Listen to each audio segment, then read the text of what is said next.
महाभारत में कहानी कि एक नेवला था और वो बस पुण्य काम को देख रहा था। उस पुण्य को देखकर उसका आधा शरीर सोने का बन गया। जब कभी भी कोई ऐसी घटना का विवरण गुरु तत्व प्रदान करता है तो बहुत शक्ति प्रवाहित होती।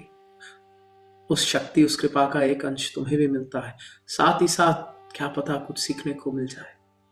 आज महादेव इस साधक की चिट्ठी मेरे सामने रखते हैं और ये साधक कहता है, नमः शिवाय भैया, आपकी कृपा और आशीर्वाद से I have been able to continue my Anushthan every day. All the way from LRT1 until today, I am sharing this with you because it is the biggest achievement of my life that whenever my Guru calls, I am available. You have transformed me in such a way that I never feel anything is missing. Before Shivyog, I was nothing. Shivyog से पहले मैं कुछ भी नहीं था, and now, only because of you and your grace, I have a good salary, a happy family, and good health.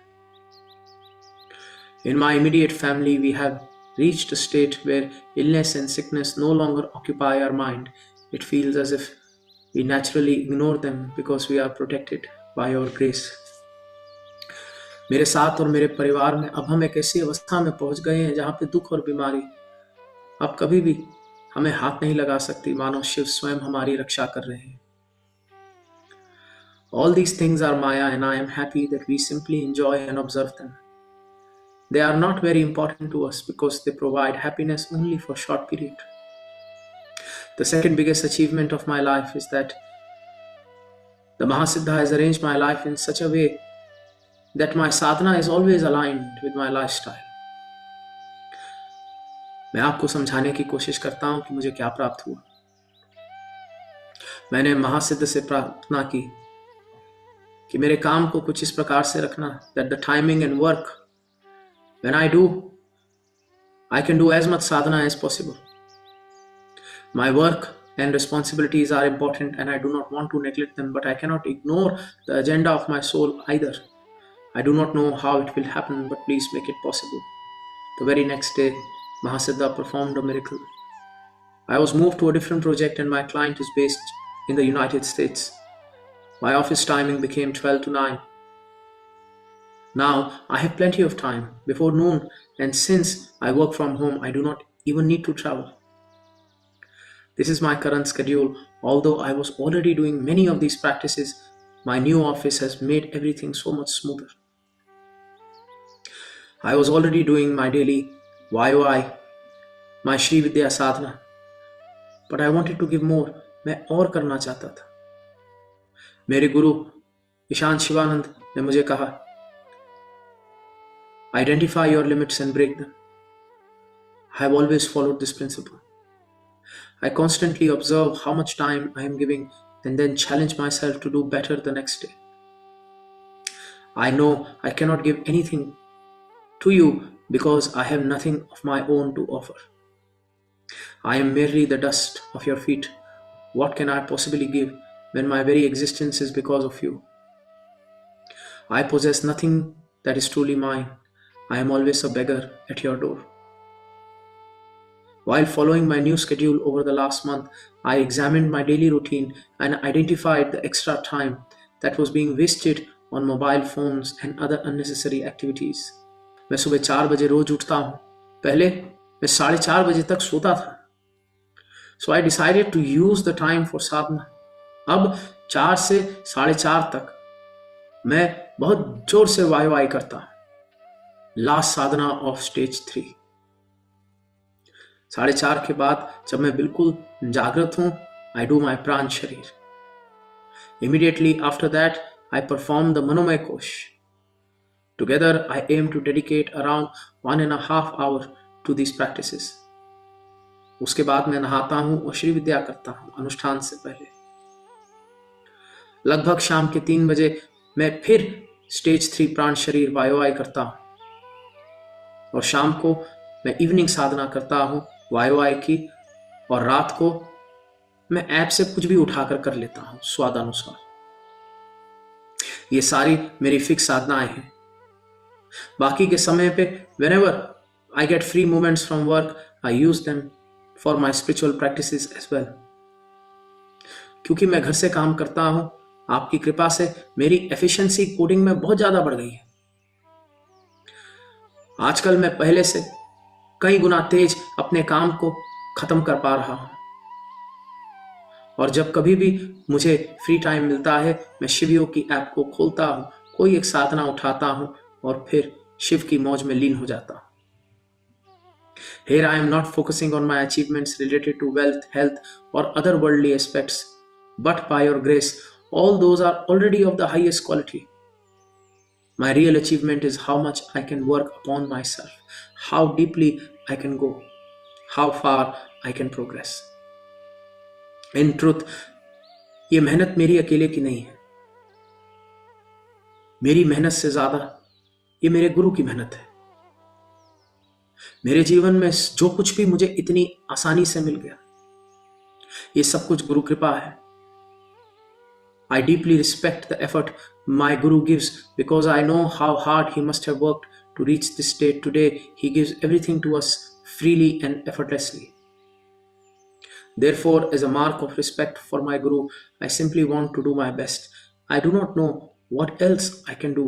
This is the only offering I have through my sadhana.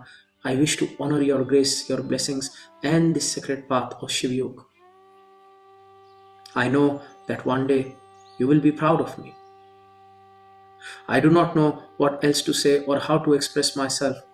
मेरी आंखों से आंसू आ रहे हैं और इससे ज्यादा मैं अब लिख नहीं पाऊंगा। मैं प्रार्थना करता हूं कि मुझे माफ कर देना अगर मैंने कुछ गलत कह दिया। मैं एक साधारण मनुष्य हूं जिसको कुछ ज्यादा पता नहीं है, पर एक चीज मैं बखूबी जानता हूं कि अगर आज मैं और मेरे परिवार जीवित हैं तो ये सब कुछ आपकी कृपा से। मैं बहुत खुश हूं कि आज के इस कलयुग में आप जैसे साधक हैं। आज के इस युग में आपकी सप्तऋषि के समान गहरी साधना है, आपकी मीरा के समान गहरी भक्ति है। आज के इस युग में शिव कृपा, शिवाग्नि आपके अनाहत में पूर्णता जागृत है। ये दर्शाता है कि शिव आपसे प्रेम करते हैं और चाहे दुनिया शिव को कितना भी अनदेखा कर ले, शिव जीवित है और शिव अनंत है और शिव की कृपा अनंत है। हमें कभी विद्युत का कोई आभास नहीं होता, और अगर हम विद्युत को जानना चाहते हैं तो हमें बिजली के बल्ब को देखना पड़ता है, और फिर विद्युत प्रकाश स्वरूप में बिजली के बल्ब से प्रवाहित होती है। उसी प्रकार से शिव कृपा कभी दिखती नहीं, शिव कभी दिखते नहीं, लेकिन हमें शिव का एहसास होता है, शिव की अनुभूति होती है जब हम आप जैसे किसी साधक के जीवन को देखते हैं और आपके जीवन में इतने चमत्कार, इतनी खुशी, इतनी शांति, तो फिर आभास होता है कि शिव है। और आपकी साधना क्यों इतनी कीमती? क्योंकि आपके आसपास ऐसे कई लोग हैं जो अंधकार में डूबे चले जा रहे हैं। ऐसे कई हैं जो इस जीवन के बाद शायद 84 लाख योनि के घड़े में गिर जाएंगे। जब ऐसे साधक आपको देखते हैं तो डूबते को जैसे रस्सी एक आखिरी सहारा है, वैसे आपसे मिलती प्रेरणा उन साधकों के लिए एक आखिरी सहारा है। शिव बहुत देर बाद कभी किसी साधक के जीवन में आता है, गुरु बहुत देर बाद किसी साधक के जीवन में आता है। सबसे पहले तो एक साधक ही एक साधक के जीवन में आता है मित्र बन के, और वो मित्र फिर एक ब्रिज बनता है गुरु तक, और गुरु ब्रिज बनता है शिव तक। इसलिए बुद्ध ने सबसे पहले कहा संघम शरणम गच्छामि, क्योंकि बुद्ध भी जानते थे बुद्धम तो बाद में होगा, धम्मम तो बाद में होगा, सबसे पहले संघम शरणम गच्छामि। ये शिव की ही महिमा है कि आज हमारा इतना बड़ा संघ है, और हमारा संघ केवल आध्यात्मिक जीवन में तरक्की नहीं करना, हमारा संघ जिस भी चीज को स्पर्श करता है शिव कृपा से वो चीज सोना बन जाती। आने वाले समय में मुझे गर्व है, I have a lot of hope that sadhaks like you exist, for through you the legacy of the Mahasiddha continues. और मैं प्रार्थना करता हूं जितनी सरल, कीमती और खूबसूरत इस साधक की अनुभूति है, ऐसी अनुभूति आप सबको हो। आप सब भी इतनी शांति महसूस करें, आप सब के भीतर भी इतना ही प्रेम प्रवाहित हो, आप सबके भीतर इतना भक्तिभाव जागृत हो, क्योंकि यही भक्ति तुम्हें शिव से जोड़ती है।